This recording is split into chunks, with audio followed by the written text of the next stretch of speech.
네, 그럼 진행하도록 하겠습니다. 오늘 프로젝트 몰입과제 과목 설명회를 진행하겠습니다. 내용은 길지 않을 거고요. 왜 이 과목을 만들었는지에 대한 내용과 여러분들의 피드백을 드리려고 하는 시간입니다. 프로젝트 몰입과제를 만들었던 이유를 하나씩 설명드리도록 하겠습니다. 일단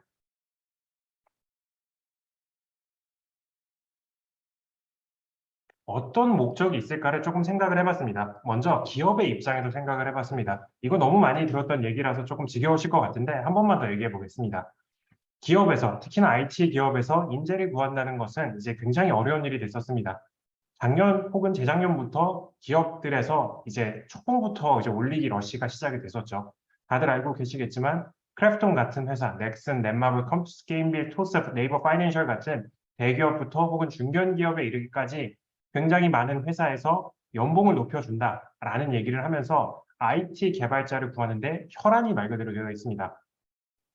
그래서 많은 사람들, 많은 학생들이 질문을 하죠.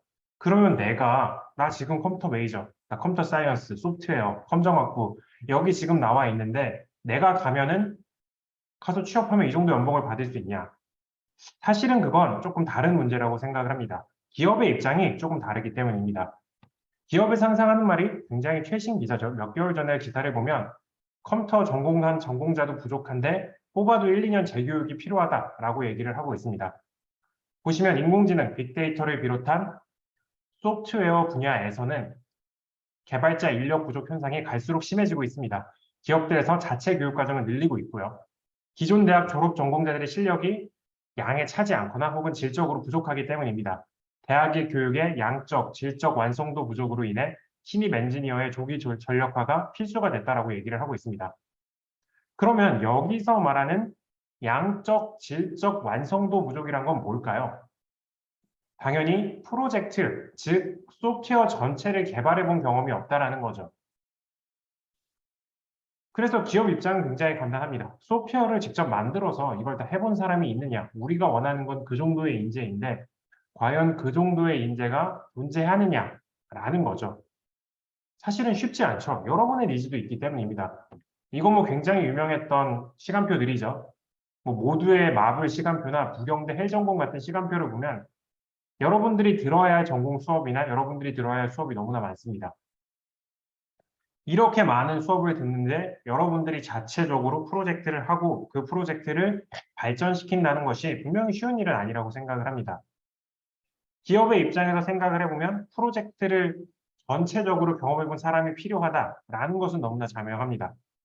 그런데 학생은 그것을 할 시간이 충분해하지 않다는 거죠. 그래서 해당 과목의 목적은 한 학기 9학점, 즉 주 단위로 생각하면 저희가 3학점에 4시간이니까 12시간 정도의 시간에 해당하는 시간을 집중적으로 투자하고 몰입해서 하나의 프로젝트를 완성하는 데 본 과목의 목적이 있습니다.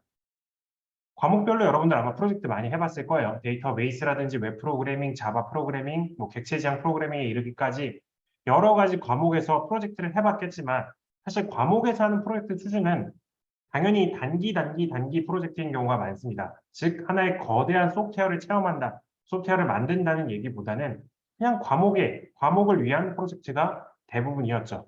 그런 식으로 분리되는 프로젝트가 아니라 각 과목에서 배운 지식을 종합적으로 활용할 수 있는 프로젝트를 진행하고자 합니다. 즉 조금 더 거대한, 조금 더 큰 소프트웨어를 만들어 보자라는 거죠.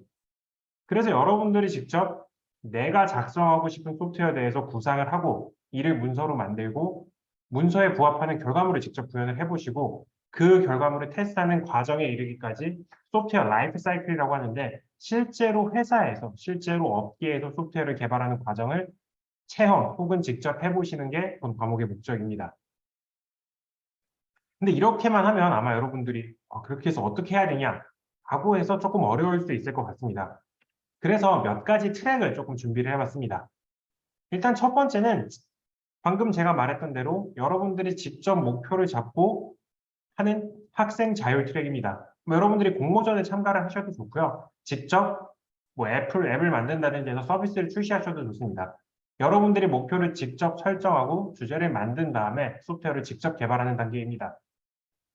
이렇게 하시는 것도 전혀 상관이 없고요. 만약에 만약에 목표점이 있어야 저는 할 수 있을 것 같습니다. 많은 분들도 당연히 있겠죠. 그래서 제가 두 가지 목표점을 좀 가져와 봤습니다. 일단 첫 번째 목표는 Embedded System Track입니다. Embedded 소프트웨어 경진대회라는 대회가 2학기에 열릴 예정입니다.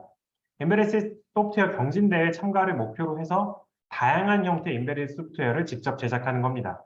예를 들어서 여기서 작년에 1등상이었나요? 그 받았던 걸 보면 RC카에 자율주행 모듈을 심었던 것이 1등을 했던 걸로 기억을 하고 있습니다. 여러분들이 이런 식으로 내장형 소프트웨어를 직접 구현하고 개발해서 테스트하는 것을 목표로 해서 이 대회에 참가하는 건 역시 가능합니다. 그런데 어떤 분들은 나는 하드웨어까지 건드는 건 조금 부담이 된다 라는 분들도 당연히 계시겠죠. 그런 분들은 ESG라는 것은 environment, 환경, society, 사회, governance, 그룹의 기업 지배 구조, 즉 좀 사회적인 문제를 해결한다. 사회적인 문제를 우리가 ESG라고 얘기를 많이 하는데 ESG 소프트웨어 트랙 역시 여러분들이 하실 수 있습니다. 이거 같은 경우는 KBSC라고 해서 KB국민은행 소프트웨어 경진대회라는 대회가 있습니다.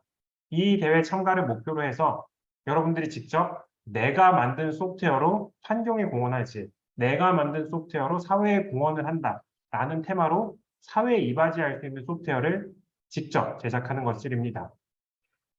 그럼 궁금하시겠죠? 되게 많은 공모전들이 있는데 왜 이 대회를 두 개를만 딱 골랐냐? 거기에는 일단 두 가지 이유가 있습니다. 일단 첫 번째로 가장 중요한 부분은 시기가 맞습니다. 저희가 2학기 과목인데 이 두 대회 모두 2학기에 열리는 대회들입니다. 그리고 두 번째로는 이 대회 모두 너희들이 그냥 알아서 해라 라는 것이 아니라 전문가의 도움을 어느 정도는 피드백을 주고 이런 과정이 있어서 조금은 그래도 구조가 잡힌 대회라서 여러분들이 조금 도움을 얻기가 쉬울 것 같아서 이 두 가지 대회를 목표로 한번 넣어봤습니다. 다시 한번 말씀드리지만 이 세 가지 트랙만, 이 두 가지 트랙만 있는 것이 아니라 여러분들이 하고 싶은 것을 학생 자율 트랙이라는 이름을 통해서 직접 하셔도 전혀 상관이 없습니다.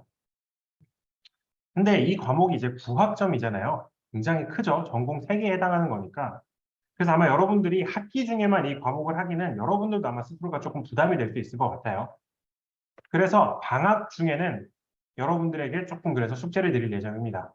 방학 중 소프트웨어 중심대학 주간으로 여름방학 소프트웨어 집중 교육이 있는데 거기서 Git과 GitHub 오픈소스를 활용한 프로젝트를 미리 수강하시는 것을 필수로 할 예정입니다. 이유는 또 이것도 두 가지인데요.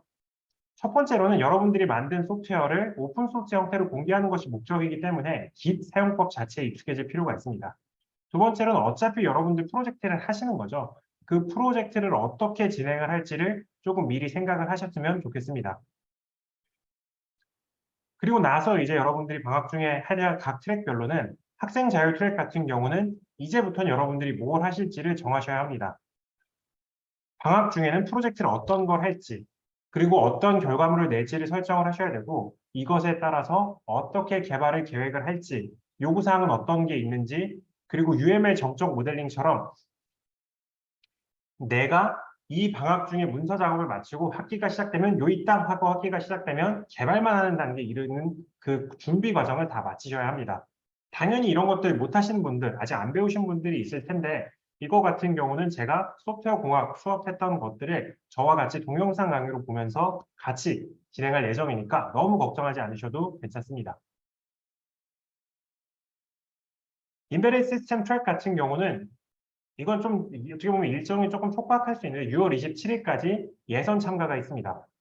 그 예선 참가를 맞춰야 되며 방학 중 이뤄지는 방학 중에 본선 여기서 예선에 통과하면 본선 진출팀에 대해서 교육을 할 텐데 이 기간 동안 저랑 일주일에 한 번 이상씩 면담을 하면서 프로젝트 방향 조율성을 조율해야 합니다. 네, 일단은 인베레 시스템 트랙에 대해서 조금 더 설명을 드리면 6월 27일까지 도대체 이걸 어떻게 하냐? 이건 무조건 그럼 우리 못하는 거 아니냐? 라고 생각을 하실 수 있는데요. 그렇지는 않고요. 인베레 소프트웨어 경진대회라는 홈페이지를 들어가 보시면 아실 텐데 여기 보면 뭐 자율 트랙, 무슨 뭐 외부 OS 트랙 이런 식으로 트랙이 여러 개가 있습니다. 예를 들어 외부 OS 트랙이라는 것은 LG전자에서 만든 웹 OS라는 걸 토대로 인베레 시스템을 만드는 건데 그런 식으로 기업에서 주제를 준 경우에만 6월 27일까지 예선 참가입니다. 여러분들이 아예 이것마저 자율적으로 정하고 싶다라고 하면 9월까지 예선 참가도 있으니까요. 대신 그 경우에는 방학 중에 이런 전문가 교육이 없겠죠. 그래서 전문가 교육을 받고 싶은 경우에만 6월 27일까지 예선에 참가한다라고 생각하시면 되겠습니다. 마지막으로 ESG 소프트웨어 트랙 같은 경우는 9월 16일까지 개발 계획서를 접수하는 예선이 있습니다. 즉 여러분들이 개발 계획서를 만들어야 된다라는 얘기이기 때문에 주 1회 예상의 면담을 거치면서 프로젝트 방향성을 저랑 같이 설계하시면 되겠습니다. 네, 지금 여기 보면 제가 문서들로 소프트웨어 개발 계획서, 요구사항, 분석 문서, UML 정적 모델링 이런 걸 말씀을 드렸는데 이건 뭐냐면 소프트웨어를 어떻게 개발할지에 대한 문서라고 생각을 하시면 됩니다. 개발 계획서도 그래서 어떻게 작성하는지 제가 강의를 올려드릴 예정이고요. 요구사항 문서도 어떻게 하는지를 강의를 올려드릴 예정이고 UML 정적 모델링 같은 경우는 뭐냐면 저희가 객체 지향 프로그래밍 언어에서는 객체를 만들고 객체 간의 상호작용이 결국은 프로그램이잖아요. 그 객체 간의 상호작용 같은 것을 문서 형태로 정리한다라고 생각하시면 되겠습니다.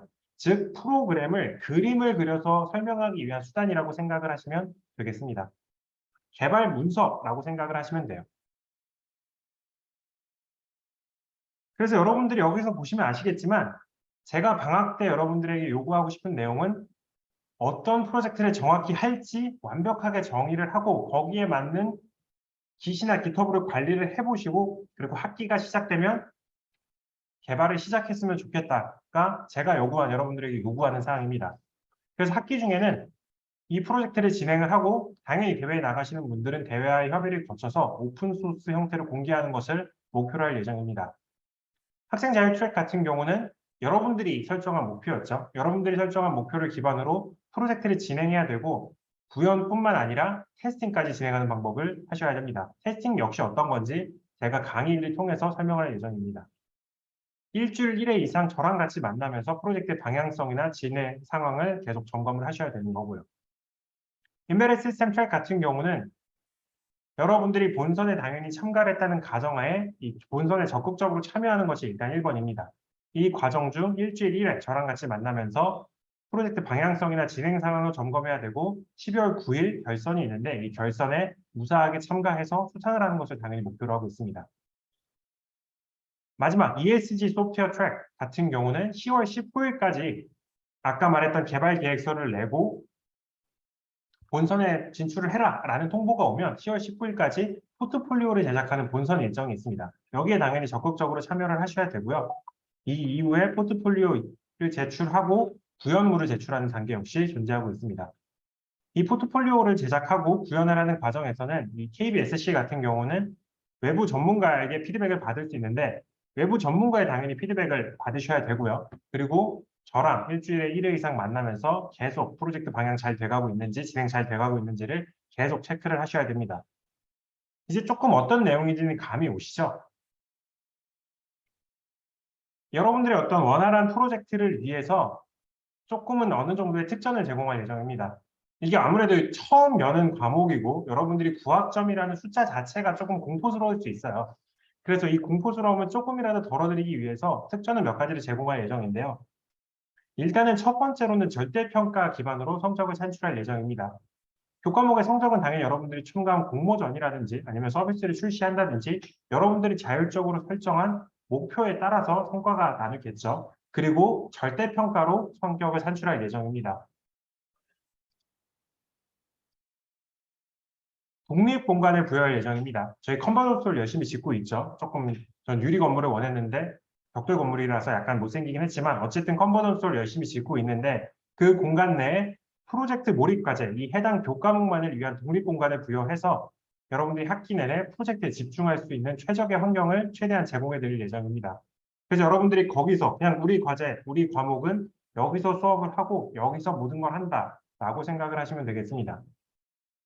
당연히 예산 지원 일어날 예정이고요. 여러분들이 활동 내용에 따라서 시제품을 제작할 수 있을 것 같고요. 그리고 외부 전문가의 자문이 필요할 수도 있다고 생각합니다. 다양한 형태의 예산을 저희가 가능한 범위 내에서 최대한 지원해 드릴 예정입니다. 네, 여기까지가 제가 준비한 내용이고요. 조금 교과목이 굉장히 공격적이죠. 그래서 여러분들의 질문을 조금 받도록 하겠습니다.